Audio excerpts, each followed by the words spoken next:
Hi, here's a question from Ernest Aljeva. I hope I'm pronouncing your name properly, Ernest. And he says, "Hi Diana, what's the best way to combine your sun sign with your rising sign? How can I better interpret the forecast when I see both videos?" Yes, and this sort of question came up an awful lot, so I'm going to begin with this.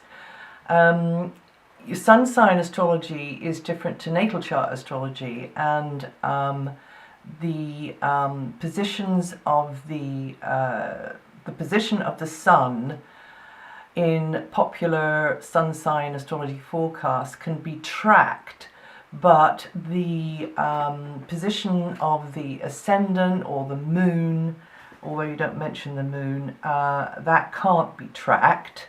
And so what we're talking about is basically the different departments of the wheel, or the houses of the wheel, that the sun goes into. But you can still listen to it from the point of view of your ascendant, because it's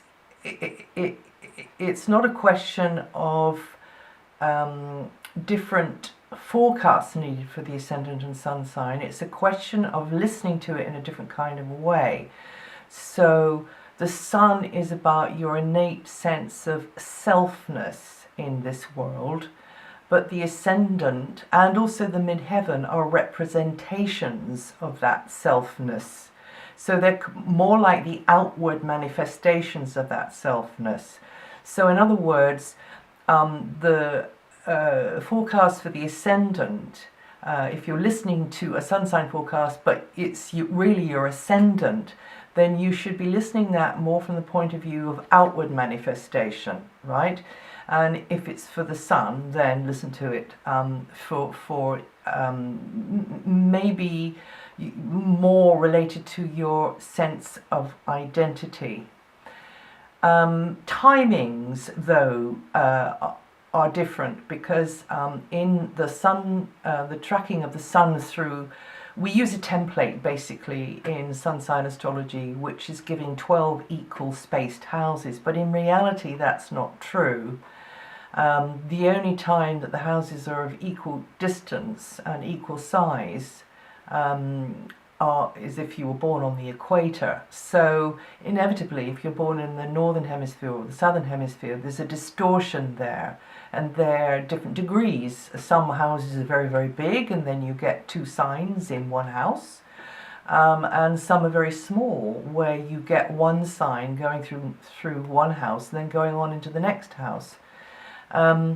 So we can only track the sun through equal sized houses, and that's why I will say, and then Mars switches signs, or Mercury switches signs, or the sun switches signs on this and this date, because we're using the equal house template for the sun and all of the planets.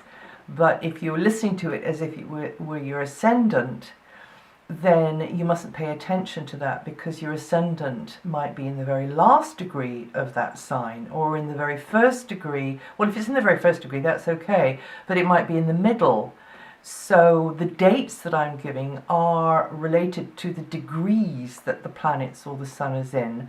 And if it's not starting from 0, because your ascendant happens to be at 20 degrees of that sign, or 29 degrees of that sign, then the timings are going to be out. So I hope that makes some kind of sense to you.